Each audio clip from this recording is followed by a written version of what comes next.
Hello everyone, my name is Ian and you're watching Big Rock Moto. Thank you so much for tuning in today. And if you like this kind of content, I hope you'll consider subscribing. Now, if you're a fan of sporty street motorcycles, no doubt that you are familiar with Triumph's Street Triple.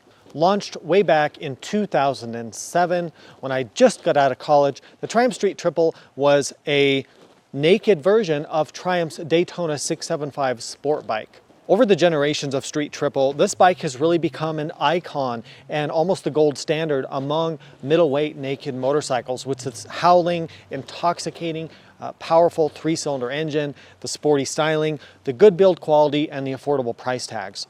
Released early in the middle of 2023 when I'm filming this as a 2024 model, this 2024 Street Triple R sees major revisions from the engine to the chassis to the suspension to the electronics, the dashboard, the styling. They've made the fuel tank smaller. They've done a lot of different changes here. And as a very rare occurrence in the motorcycle world, they've actually seen a reduction in price versus the previous year's Street Triple R. That's right, this bike comes in under $10,000 at $99.99. Last year's Street Triple R, the previous generation, came in at $10,999. It's very rare to see that, and I think we really need to give Triumph some applause for doing that. So today I'm doing a full in-depth review on the 2024 Street Triple 765. Now, I did post a first ride vlog a couple weeks ago, so if you missed that, you might want to go back and check that before you watch the full review, but either way, you're going to get all the information, even if you're just starting and only watching this video. So here's how I'm going to break this down. We're going to talk about the models, specs, and the pricing. I'm going to show you the seat height and the riding position. We're going to take a tour around the bike. We're going to talk about the specs, show you all the bike's features and all the updates for 2024. Then, of course, we're going to get this bike out on the road for a full road test out here on the highway. Then we're going to come back here. We're going to discuss some of the competition, and we're going to have some final thoughts. So with that, let's go for a ride. All right, let's talk about the models and prices for the 2024 Street Triple. So for 2024, the bike has not just had a minor refresh, it's really had quite a major overhaul. And I think you can consider this a whole new generation of Street Triple, which is really big news. So for 2024, the Street Triple comes in three versions. It comes in this version, the R, it comes in the RS, and it comes in a version called the Moto 2 edition. Now the Moto 2 edition was very, very limited. I think around 500 units here in the US, which already sold out. So I'm not really going to cover that, but the Moto 2 edition has like full Olin suspension front and back, some carbon fiber bodywork, and some other really cool stuff in different color schemes. And it came in around $15,000. But since there weren't many of those, we're not going to go in depth on that. So that just leaves us with this bike, the R, and its cousin, the Upspec RS. So the R is coming in under $10,000, which is $1,000 less than the previous year's model, $99.99 US. And the RS version will set you back about $2,600 more, coming in around $12,595 US. So for the R model, you can either get silver, which is the base color, that comes in under that $10,000 mark. If you want this crystal white, which I highly recommend, it's quite beautiful, it'll set you back about an extra $200, pushing that price tag just over the $10,000 mark. If you want the RS version, you can get red, silver, or yellow in the RS. So both the R and the RS use basically the same 765 inline three-cylinder engine, which has been pretty heavily revised for 2024, but they're in different states of tune. Both bikes also get brand new for this year 6-axis IMU, or inertial measurement unit. The reason you care about that is it senses all the forces acting on the bike as you're cornering, accelerating, and braking, and gives you very advanced cornering ABS and cornering traction control. This is something that was pretty sorely missing from last year's model, which a lot of the competition now has. So that's a great update to have that now. So let's talk about the RS versus the R. Let me run through really quick what the upgrades would be on the RS if you're looking at it compared to this. So the RS is the more track-focused model. It has higher spec components. You're going to get a power bump from 118 horsepower on this bike to 128 horsepower on the RS. It's using a full TFT instead of the LCD on this R model. You get an additional customizable rider mode. You get an Öhlins shock and an upgraded Showa fork compared to the Showa front and back units on this bike. You get updated brake calipers, you get a chin spoiler, and you get available cruise control on the RS as a Triumph accessory, which you cannot get, at least as of the time of filming this, you cannot get on the R model. So track day riders, super aggressive experienced riders, or if you just want the best street triple available, you can get the RS. But for 90% of people, the R is going to be enough. All right, let's look at the riding position and the seat height on the street triple. So you have a 32.5 inch or 825 millimeter seat height. It's definitely not as low as some cruisers out there, some more beginner friendly bikes, but it's lower than an adventure bike or a dual sport. So just keep those things in mind. Triumph also has a low seat available. On the previous street triples, they had a low version of the bike available, which was a lowered suspension. I don't see that they're offering that anymore, but they do have the low seat. I'm not sure if they're gonna bring back the low suspension or not since they just launched the bike. I just don't know yet. Now, I wanna show you kind of the riding position of the bike because I think it's important to show that. So, getting on the bike, and just what I feel is that I can definitely flat foot the bike on both sides. I'm 5'10" or 1.78 meters, 32-inch inseam. I weigh about 200 pounds or about 90 kilograms. I feel like I'm sitting up on top of the bike with the bike down here below me. I feel like the instruments are pretty far down. So it feels, basically what I'm saying is it feels pretty sporty and more like riding a sports bike without a fairing. Now to show you the riding position, so here's the riding position. So you can see the lean forward in my back, the bend in my knees. My knees are kind of high up here into the tank. So it's definitely, let me kind of put it on a side stand so I can sit on both, get both feet on both the pegs. You can kind of see, yeah, it's a little bit sportier than some bikes in the category, but it's not extreme. It's not like a sport bike. For my height, on longer rides, I do feel a little bit cramped in the legroom, but it's not terrible. In terms of the forward lean, I don't think it's too much, but it gives the bike a nice sporting feel. Again, this is not designed to be a touring bike. Now, just to give you a point of reference, I'm gonna wheel my Yamaha MT-09 in here and kind of show you the difference between these two so you can see how relatively sporty the Triumph is.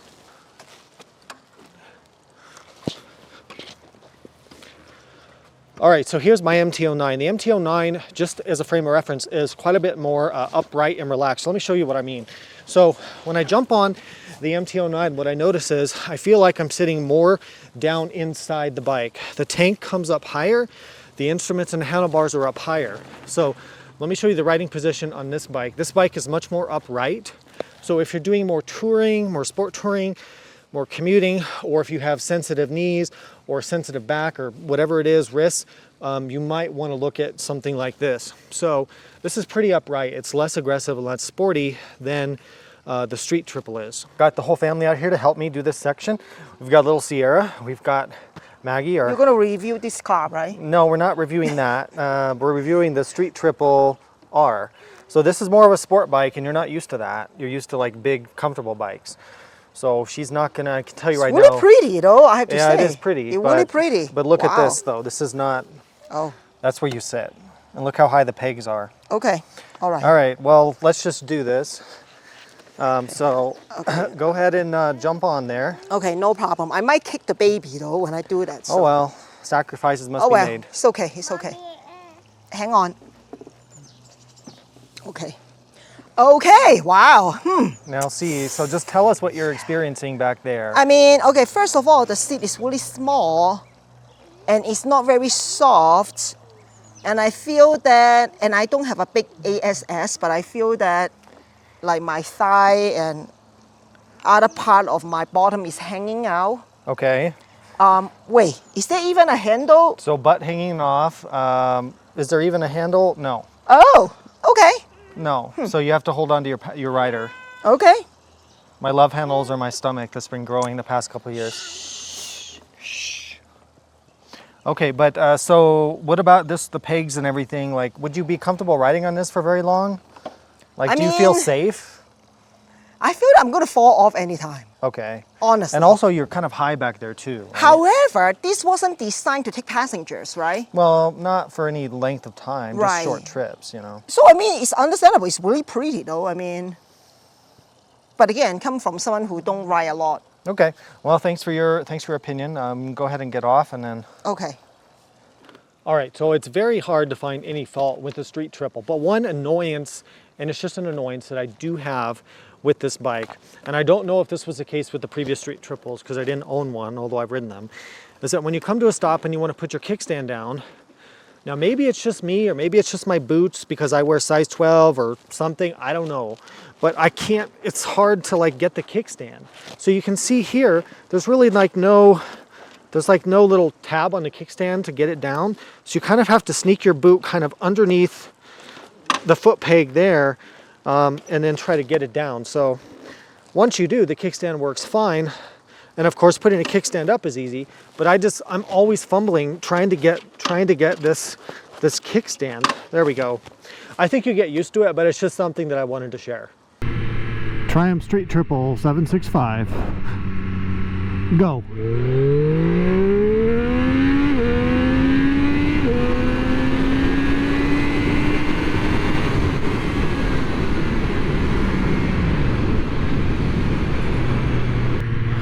Punch it.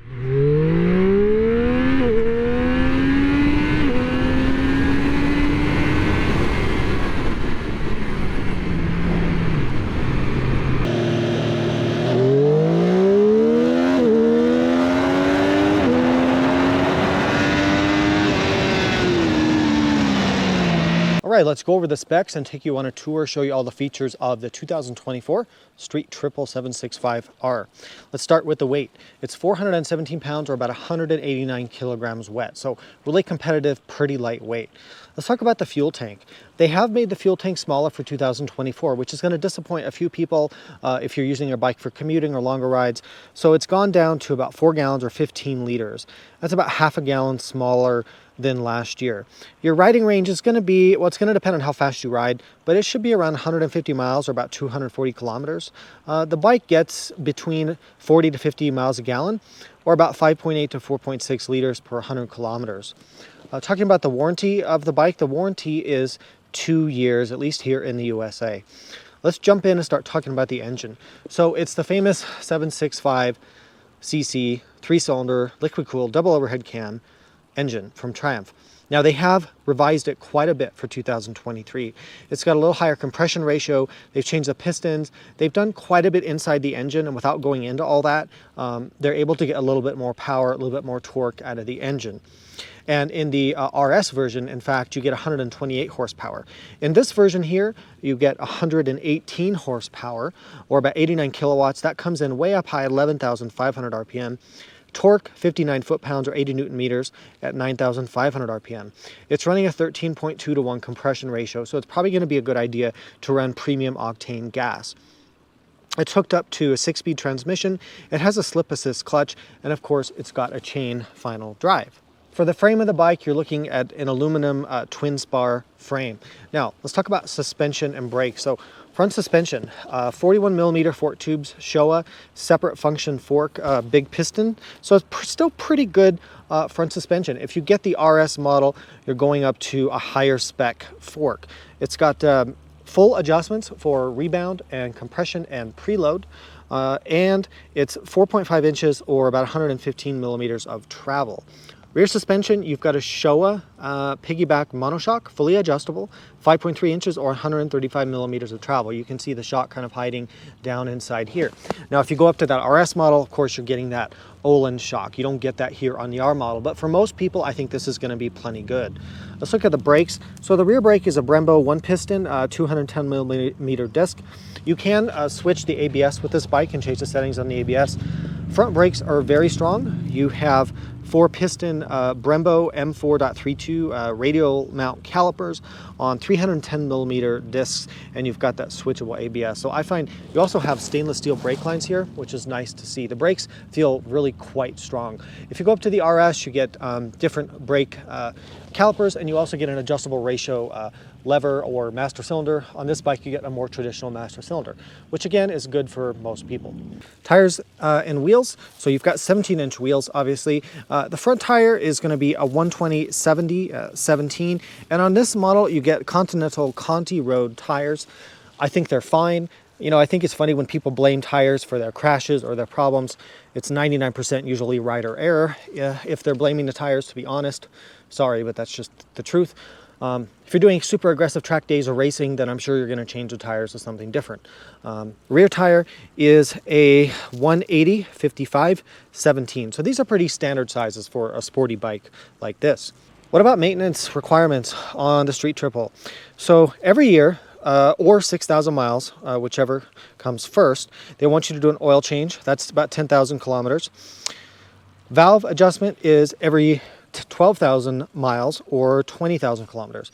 And of course, doing a valve inspection on a bike like this is pretty involved because you've got to get this off, this cover off, which probably means taking apart quite a bit of the motorcycle to get in there. So most people are going to have that done by a workshop. Besides that, air filter, probably, every couple of years, maybe 10,000 miles, spark plugs, things like that when you do the valves. Chain maintenance, regular chain maintenance, so you're going to have to do that. But beyond that, I don't see any maintenance concerns with the street triple. All right, let's take a tour around the bike, showing you the features. I'm going to start with the lighting, and then I'll turn the key off so we don't kill our battery. You've got these LED lights. They have these kind of running light strips here. You have the low beam in one side, and if I turn on the high beam, you can see if I turn on the high beam, then it illuminates both sides. Turn signals, if I turn on the four-way flashers, which this bike has, you can see you have incandescent turn signals. It would have been nice to have LEDs. I'm sure a lot of owners are going to go ahead and upgrade those to LED turn signals. Coming around the back, you can see the rear turn signals, and you can see the rear tail lights kind of nicely integrated into this rear piece. I know a lot of people like to do a tail tidy on these bikes. For me, I wouldn't bother with it personally. I know it's a popular thing that people do. This does, flop around, but you're not going to really notice that when you're riding. All right, let's go through our tour. We talked about wheels, tires, suspension, brakes. You can see the front fender down here. This bike's in the crystal white, which is like a metallic white. It's really quite nice, especially in the sun. Very beautiful looking bike. You can see front radiator curves around here. Triple header exhaust coming down here and then running under the engine. You can see the engine here, the oil pan, sides of the engine, and somewhere probably in here, I'm guessing, is a catalytic converter, I would think. The exhaust exits out here down by the swing arm. And I think the stock exhaust sounds really good. I wouldn't see much need to change it, but I know a lot of people want to change that on these bikes. That's a common thing that the owners will do. You can see the sides of the bike, kind of very angular styling, fairings, gas tank. The nice thing about being not a full sports bike with the full fairing is if you do drop it, which we're not going to do in this test obviously because that would be very bad, then you're not damaging and breaking a bunch of fairings. You might break this, you might damage that, you might damage a few things, but it's not going to be as bad as a full-on sports bike. They also tend to be a little bit less to insure because of that. You can see kind of these cool design elements here in the frame, kind of under the seat. Swing arm, it's got cutouts here, looks really cool, probably save some weight. Mud guard here for the rear shock. We talked about the rear tires, brakes, things like that. I like the 765 logo. I think that looks pretty cool there. Passenger seat, which is obviously quite minimal, and you don't have any where for the passenger to hold on, but this is not a touring bike, so if you want that, you need to get something else. Passenger pegs here. I already looked at the rear fender setup. Chain, pegs again, shifter. The kickstand, I'll show you. Well, I probably already showed you this, but the kickstand's really hard to get to when you're trying to put the kickstand down when you're sitting on the bike. So it's kind of frustrating. It needs to have like one of those foot tangs or whatever on it. You know what I mean? A shift lever, quick shifter mechanism. You can see here this side of the engine, coolant overflow bottle there, and then that's kind of about it. You can see the gas tank. Gas tank opens with a key right there. You've got these warning stickers. Now looking at the bike's controls, so the mirrors nice and wide, good clear view. Cable operated clutch with no adjustment. I do kind of wish I had a reach adjustment. That would have been kind of nice.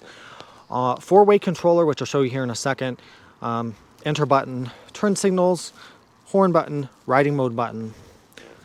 Handlebar looks nice. Tubular handlebar, which I kind of appreciate. It's easy to mount things to. I'm just not a clip-on type of handlebar person myself. You have four-way flashers, stop, start, switch, grips. Not much else to talk about. You can see the brakes there. So when you turn the key on, this is what you're going to see. So you get a tachometer at the top. So this top portion, I guess you would call this an LCD. And this part down here is like a small little TFT with more information. And then you have indicator lights here on the side for things like ABS, check engine light, what have you. So you've got the tach, you've got a fuel gauge, you've got a gear indicator, the miles per hour, the speed. Let's see what else you've got here. I guess That's about it up there at the top. And then down here, you've got this 4-way controller. So what you can do is, okay, fuel's low. Okay, we know that. So you can scroll, if you scroll up and down, you're going to scroll through fuel level, settings for your brightness, service, coolant temperature, fuel status, miles per gallon, range to empty, and then trip computers. If you want to go in here to the menu, you would then hit the enter or the check mode button. You could go in here and configure your riding modes, which is nice. So let's say you want to change road mode and you want to change the map in road mode to rain, you could do that. So you can change the settings here for traction control, map, and ABS. So that's kind of nice to have that. If you go in here to bike setup, you can set up some things like here, auto cancel indicators, which are nice to have. Traction control, you can turn that off. You can see your service information. TSA, that would be the Transportation Safety Agency, where they check your luggage.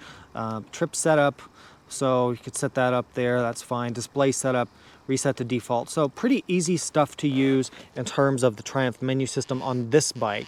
Like the Tiger 1200s and some of those, they have a whole different setup, but this bike has a little bit more of a simple, easy to use setup. So I appreciate that. To change riding modes, you can just do that easily here. You've got road, sport, rider, and rain mode. All right, so riding the Street Triple R on the freeway. So this is a freeway test. There we go. Suzuki Gixxer right there. So in California, we're allowed to use the carpool lanes on a motorcycle, so that's a nice thing. So I'm punching along here at about 80 miles an hour. And there's obviously a lot of wind because there's no wind protection on a bike like this. But that's not too bad because there's no wind buffeting. The other thing is, because you have a pretty lean forward riding position, you're braced against the wind, so it doesn't feel like you're being ripped off the bike, even at 85 miles an hour right now. So that's okay, that's all right. One thing we should talk about, so I'm spinning 7,000 RPM at about 80 miles an hour in top gear. So because it's a little bit of a smaller engine, you are spinning a little bit higher RPM. The other thing is, with the three-cylinder engines are, I love them. I want to say that first, I love them, but they're inherently unbalanced, and you can't tune out all the vibration. So even though you have balancer shafts and things like that, there's still some vibration, some high frequency buzz that comes through the handlebars. On this bike it's mostly the handlebars, but you can feel it through the foot peg a little bit too. That's just because you have a three-cylinder engine. They just have that by design. That's just the way it is. So if you're really sensitive to vibration, you might want to consider that. They do tend to be a little bit buzzier than a twin or even a four-cylinder engines can be, although every bike is different. In terms of the seating position and the comfort and everything, like, it's not bad. I mean, we've talked about the riding position already. It's a pretty aggressive riding position, which is why I think, you know, standard bikes, upright bikes, adventure bikes, whatever, they make more sense on a daily basis. This bike looks cool and it's sporty and everything, and you feel like a racer, but it's not as comfortable as some other bikes would be. But it's pretty average for the class. So it's fine. I can do this for a couple hours. I don't know that I'd want to do this, you know, all day, every day, like for touring or something like that, but it's not a touring bike. The mirrors are very, very clear. I thought there might be a little buzz in them, but there's really not. The mirrors have a very clear view behind, so I appreciate that very much. I mean, maybe the tiniest bit of buzz, but still very clear view behind me. And importantly, I can see, you know, whether it's a Toyota Tundra behind me or a Highway Patrol Cruiser. I can tell the difference, which obviously is very important.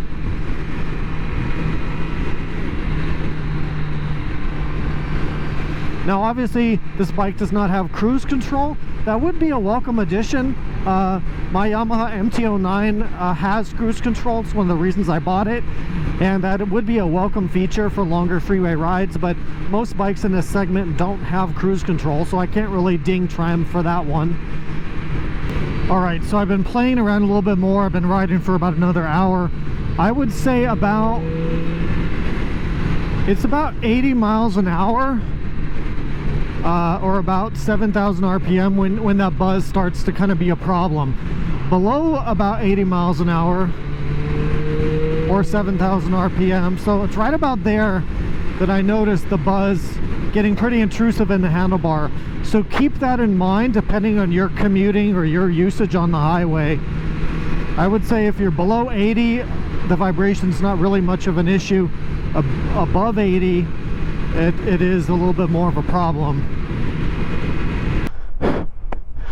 All right, well, beautiful mountain road, Sunday afternoon, perfect temperature, perfect weather, and a brand new Triumph Street Triple 765R. Does life get any better than this?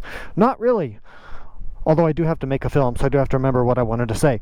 Now, let's just get on here and show you what it's all about riding the Triumph Street Triple 765R, and really just reiterate how amazing of a motorcycle this is for under $10,000 in today's day and age with what everything costs these days. So in terms of riding modes, I just like to use the road mode. Honestly, I'm not a big fan of sport modes on bikes because they don't give you any extra power. They just make the throttle response sharper. Sometimes the ABS, yeah, you've got ABS tuning that could be a little different. Traction control might be a little less intrusive. But I'm trying to promote responsible motorcycling, so I'm not going to show you wheelies and skids and stuff or dragging knees down on public roads. I don't believe in that kind of stuff here on YouTube. So we're not going to use rain mode. That wouldn't be good. We'll use road mode. And there's not much else to it other than just getting riding.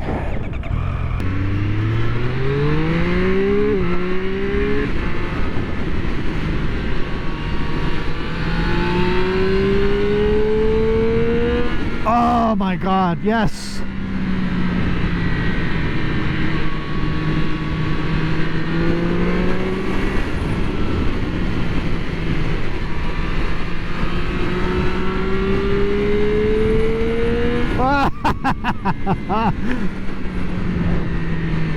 Oh, I love, so, you know, to me the highlight of this package has got to be the 765 3-cylinder engine.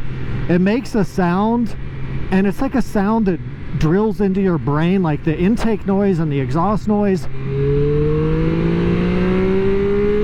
Oh, it never gets old. No matter how much I ride these bikes, it never gets old. That's a huge part of the motorcycling experience, is the sound of the bike, right? And Triumph gets that right better probably than anyone else out there. So being a 3-cylinder engine, it is a little bit grittier or a little bit vibier than maybe some twins or some 4-cylinders, and that's just something you get with the 3-cylinder. But what I like about the triple is that it combines kind of some of the low-end torque of maybe a twin, but you still have a top-end rush like you would on a 4-cylinder. So the bike revs out to 12,000 RPM, and peak power is way up at 11,500. So I'll show you what I'm talking about. I mean, first gear,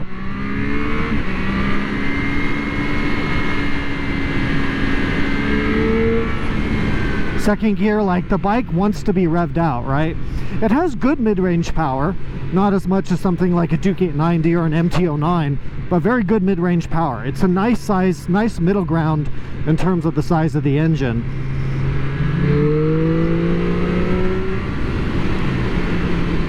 So riding position ergonomics, I mean, the riding triangle puts you in a nice, sporty, aggressive position without being too extreme. So it's still pretty comfortable, and I appreciate that. And it puts you in a forward enough lean that you're braced, you know, you're braced against the wind blast, and you have good pressure, good weight into the front tire for traction and grip on your front end. So that's really good.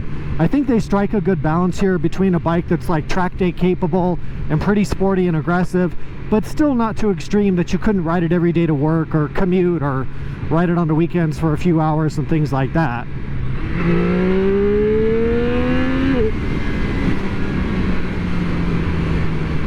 So about 120 horsepower is a great amount of power. I wouldn't say this is a beginner bike, but the power is also not too intimidating either, and you have the different ride modes. I mean, only the very best riders in the world can really utilize more than 120 horsepower on a public road, right?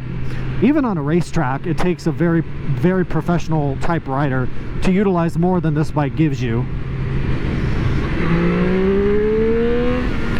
The acceleration is thrilling. It's absolutely thrilling.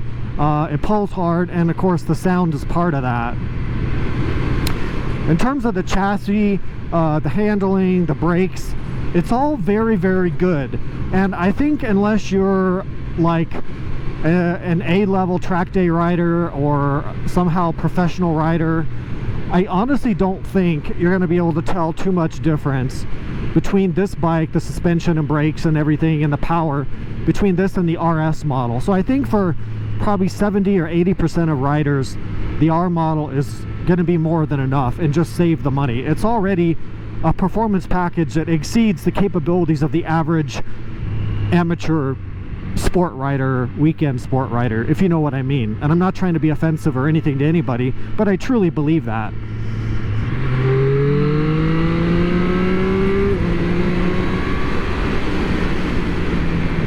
This bike does have enough power and a level of acceleration that if you're a beginner rider and you haven't had good training and you're a little bit too overzealous or egotistical, you're going to get yourself killed. This is a powerful sport bike. The quick shifter works extremely well. So they have a new quick shifter now. It's actually pressure sensitive, so it's really an advanced quick shifter, and it gives you a very smooth shifting action, which I like.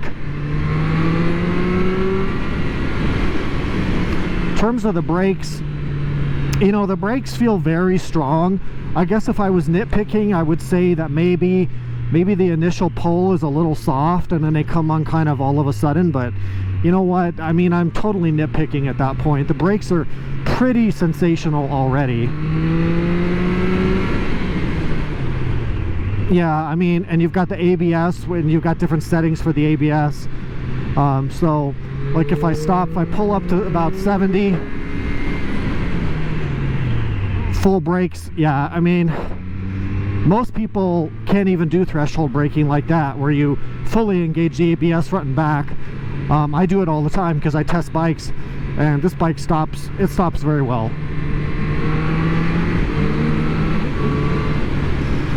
The mirrors are big, they're clear, you can see very well behind you. You see a little bit of your shoulder, but that's pretty typical on all motorcycles. The seat feels pretty comfortable for riding for a couple hours. I don't have any discomfort over that period of time. I think it's not a touring bike, so I wouldn't go ride this thing 500 miles in a day, although you could, but I think you might probably have some obvious seat discomfort at that point.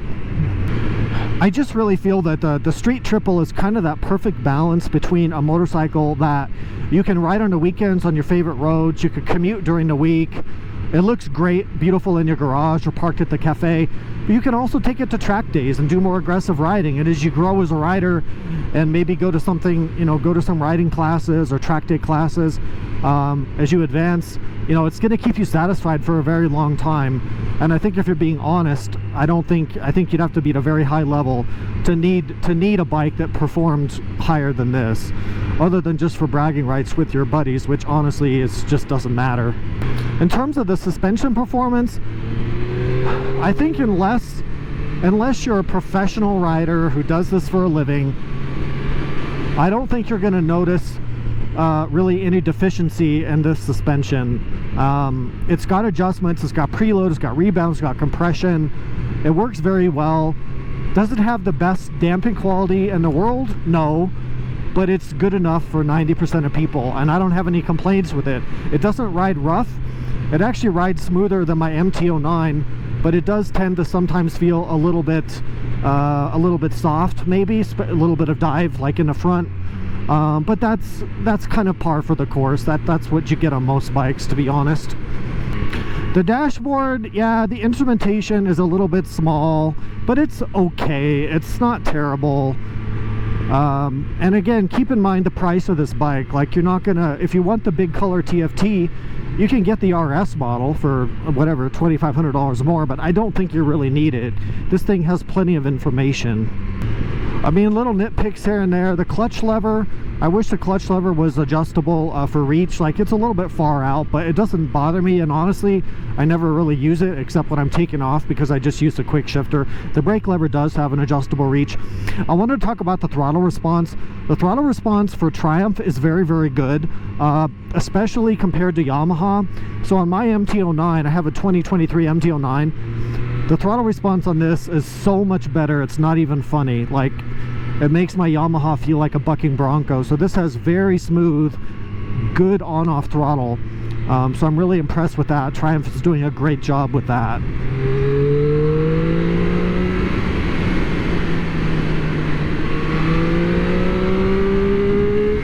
Oh my God, this thing's good.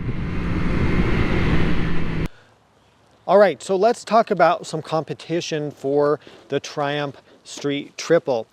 Now, I pulled out my 2023 Yamaha MT-09 SP. Now, for sake of comparison, we're going to pretend this is the standard MT-09 and not the SP model. The standard MT-09 would come in around the same price as the Street Triple R. So let's break down kind of how the Street Triple compares in the category with other naked bikes. There are so many naked sports bikes, naked upright bikes, whatever you want to call them. Everything from smaller bikes like a Trident 660 or an MT-07 up to hyper naked, super naked bikes like a KTM 1290 Super Duke, things like that. So there's a huge span of models available. So Triumph Street Triple R really falls in between something that would be slightly more powerful and more expensive, maybe like a KTM Duke 890R or maybe a Ducati Monster. It falls between those and something with a little smaller engine and less equipment, less high-spec componentry, something like Triumph's own Trident 660 or perhaps a Yamaha MT-07 or bikes like that. It really does have to be said that the Street Triple, whether you get the R or the RS, is really a legitimate sporting bike and is probably just about the most performance and most fun that you're going to be able to have for a brand new motorcycle under the $10,000 mark. Now, a lot of people are going to be wondering, why don't you get a Yamaha MT-09, this bike, versus the Street Triple? Now, I did end up making that decision. However, I would not have purchased the base model MT-09. I went for the SP because I get an Olin shock, I get cruise control, I get high-end front suspension forks, get some more nice things for only $11,500. And I thought that represented the best value in the whole segment. The MT-09 also, even if we're talking about the base model with the same engine as this SP model, it does have a larger engine. So for about the same price, you can get a larger engine. This engine has about 20% more torque, even though it has the same horsepower as the Street Triple R. What that means when you're riding is that the MT-09 has more low and mid-range grunt. It's just a larger engine. But top-end power is about the same with the Street Triple R. The other differences between the MT-09 and the Street Triple is a nicer looking, better fit and finish. It just feels like a more finished, more polished bike, if that makes sense. It just feels nicer.